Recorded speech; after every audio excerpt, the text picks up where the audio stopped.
Hello, everybody. Now, in order to be successful on writing an assignment for rhetorical analysis, you need to keep in mind that we are going to meet the academic writing expectations.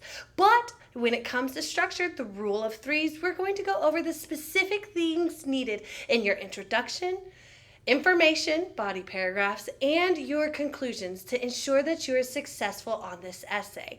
Now, as we go through this information, make sure that you pause the video whenever you need to write some stuff down. Go back and rewatch things. And of course, as always, send any questions that you may have.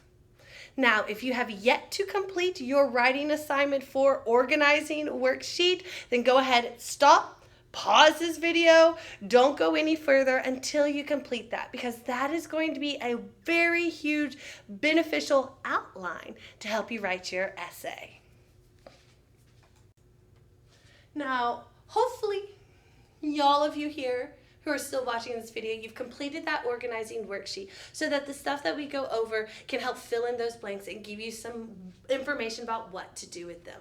But where we are going to start is with, of course, our introduction.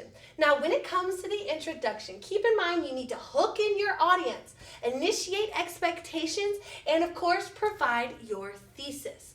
Now, when it comes to your hook and initiating expectations, you will see that these are clumped together in your introduction, because as long as you touch on all of these individual ideas, then you can hook in your audience however you want to.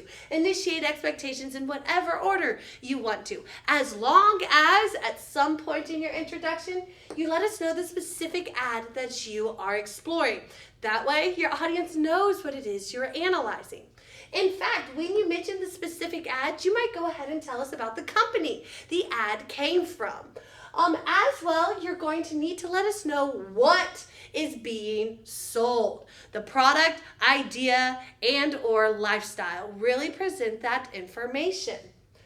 And then at some point in your introduction, and these might be good to be used in your hook, but introduce the concept of persuasion and advertising in general. Let the audience know that you are looking at persuasion in advertising. Heck, you might even hook in your audience by saying something like, have you ever thought about how the marketing corporations are manipulating us to simply get us to buy their product?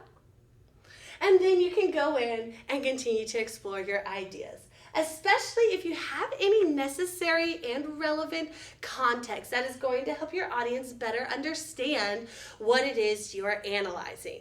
You don't have to have any context, because the rest of what you're going to need is everything else listed.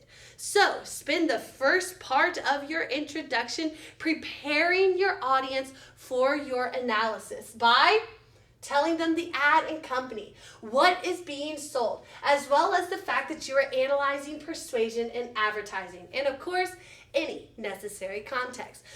Then you get to move into your thesis. Now, your thesis. The most important thing to keep in mind about your thesis is that it needs to be arguable. You need to present some kind of argument inside of your thesis. It's not just your opinion, but it is a cleverly stated opinion. Now, for examples of thesis statements, you're going to want to look at the sample essays inside of Blackboard. All of them have very similar thesis statements that I strongly encourage you to utilize for your essay. But when it comes to the thesis that you are going to write for this essay, you know it needs to be arguable, but also in this thesis, you're going to need to let the audience know that the advertisement uses Aristotelian appeals so that the ad is successful. As long as you have these two parts inside of your thesis, then you're going to be on the right track. That way, we can use the rest of the essay to prove how the Aristotelian appeals make a successful advertisement. So when it comes to your introduction, make sure you are preparing your audience with the necessary information, as well as letting us know exactly what it is your essay is going to prove. Which the goal of our thesis is to support, well, have our body paragraphs support what it is that we just introduced. Now, when it comes to our body paragraphs, this is where that worksheet, that organizing WA4 worksheet is going to come in handy, because everything that you filled out for each of those paragraphs is how you're going to fill up your individual body paragraphs. Now, generally speaking, we know that body paragraphs are organized via a topic sentence with information and explanation to follow.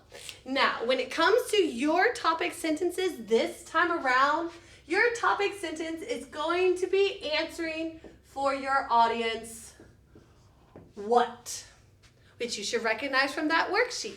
What are you analyzing? You need to tell us, are you analyzing audience, pathos, logos, a rhetorical device? You need to tell us what the focus of this paragraph is going to be. Then you get to move into your information. Now, when it comes to your information, this is where you're going to let your audience know where you see this inside the advertisement. You don't need to summarize the ad for us. We've already seen it. But instead, tell us, where do you see logos? In fact, you can think about this as the form of logos, as well as the location.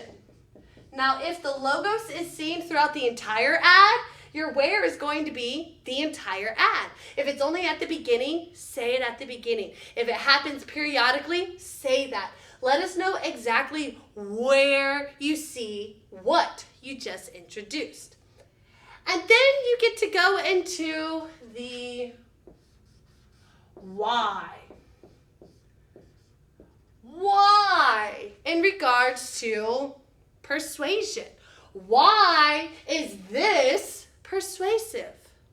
This is where your analysis is going to take place.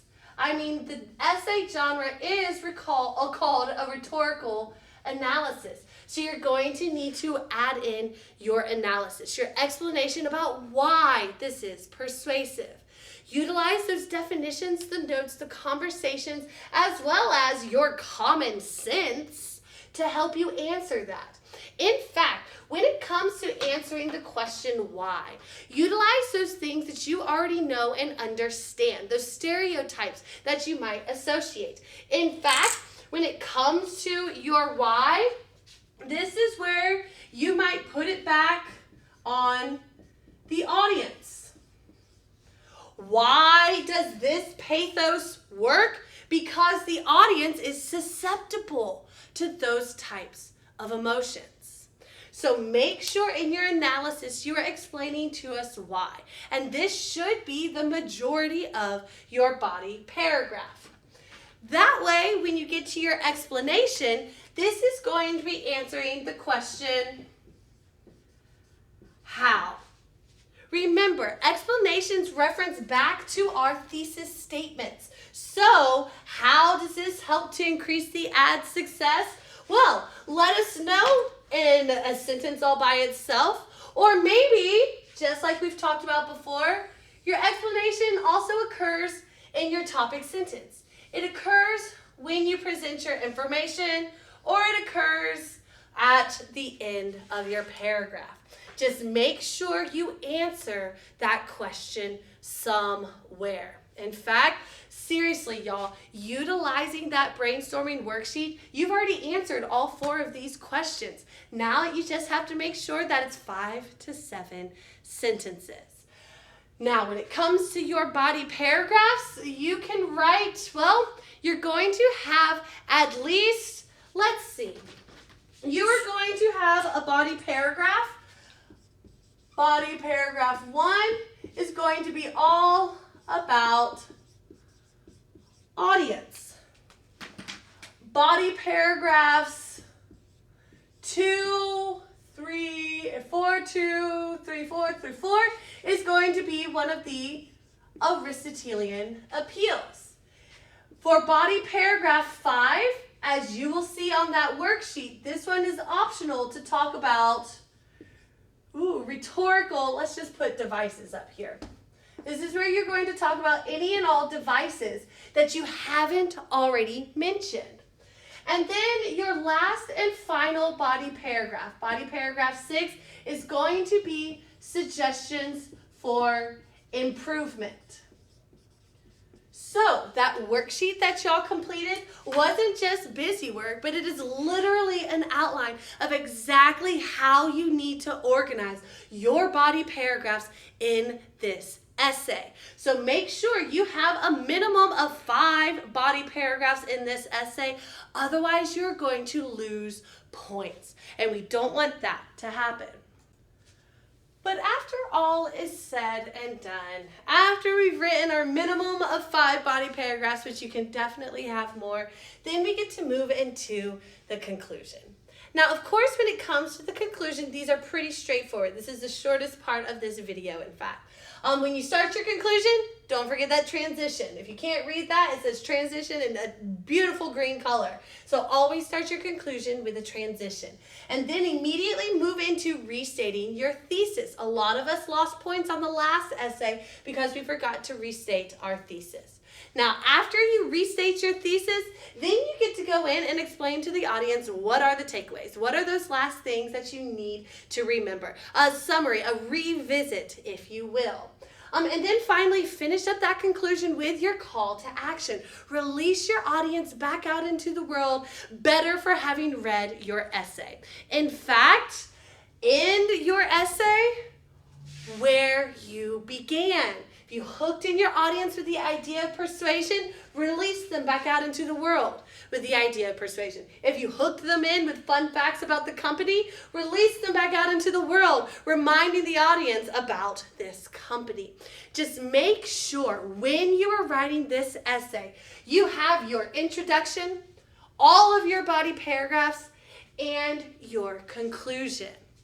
This is what's going to help you write your essay. But seriously, y'all, referencing back to your discussion forum 4, as well as the organizing WA4 worksheet, that is going to be your best friend when it comes to completing this assignment. So go look at those, get to writing, and I look forward to grading your essays.